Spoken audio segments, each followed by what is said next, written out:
ওই যুবককে জমিনের মধ্যে রাখিয়া গেলাম, কোথায় গেলেন?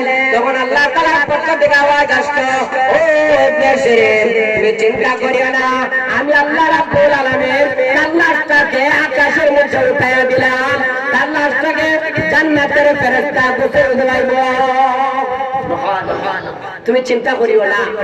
যুবকের লাশটা আল্লাহ তাআলা কবুল করে নিছেন, কিন্তু সে আলিমও ছিল না, একজন আবেদ ছিল।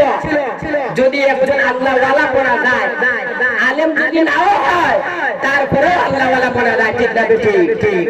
মাতুন না কেন? সেই তার মতো সেইটা যদি একটা দেয়, 70 বছরের উপরে আল্লাহ তাআলা মাফ করেন। সুবহানাল্লাহ। আমাদের মধ্যে একজন হুজুর হযরত রায়হান আহমদ সাহেব আনসারী সাহেব বিবারিয়া, উনি আসবেন।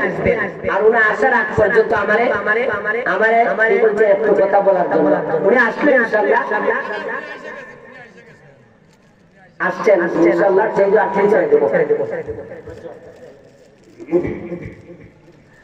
আর উনি বলতেছেন, আল্লাহ এই যুবককে যে আল্লাহর কাছে কবুল হইল, আমি একটু জানতাম চাই, কিভাবে কবুল হইল? আল্লাহর কাছে যে যুবকটা কবুল হইল কিভাবে, আমি একটু জানতাম চাই।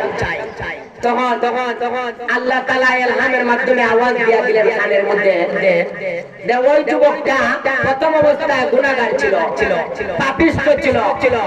তখন শেষ অবস্থায় একটা ঘটনা থেকে সে আল্লাহ ওলি হচ্ছে। কিভাবে? সে এক জায়গার মধ্যে, বাগানের মধ্যে বসে রয়েছে, তার হাতের একটা চাদর, আর কোন কাপড় নাই। একজন ভিক্ষুক গিয়া চাইছে যে, ভাই তোমার চাদরটা তুমি আমারে কিছু দিবাইনি, আল্লাহর রাস্তায় যদি আমারে কিছু দেও, দান করো, তাহলে তোমার জন্য আমি আল্লাহর কাছে দোয়া করব। সুবহানাল্লাহ। তখন ওই যুবক, ওনার কাছে কিচ্ছু না, শুধু একটা চাদর আছে, ওই চাদরটা উনি ভিক্ষুককে দিয়ে দিয়েছে। দেওয়ার সাথে সাথে ওই ভিক্ষুক ব্যক্তি আল্লাহর কাছে যুবকের জন্য দোয়া করছে, আর বলছে, আল্লাহ যে নেত্র ওই যুবকে আমারে তার চাদরটা দিয়ে দিছে, আল্লাহ তুমি তার নিয়ত পুরা করিও, আর ওনাকে আল্লাহ ওলির খাতায় নাম উঠাইও।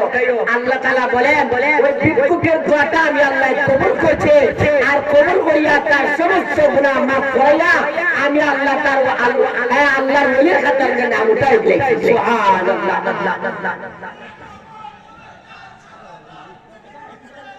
হুজুর আসছেন, আল্লাহ তাআলা যেন কথা বলে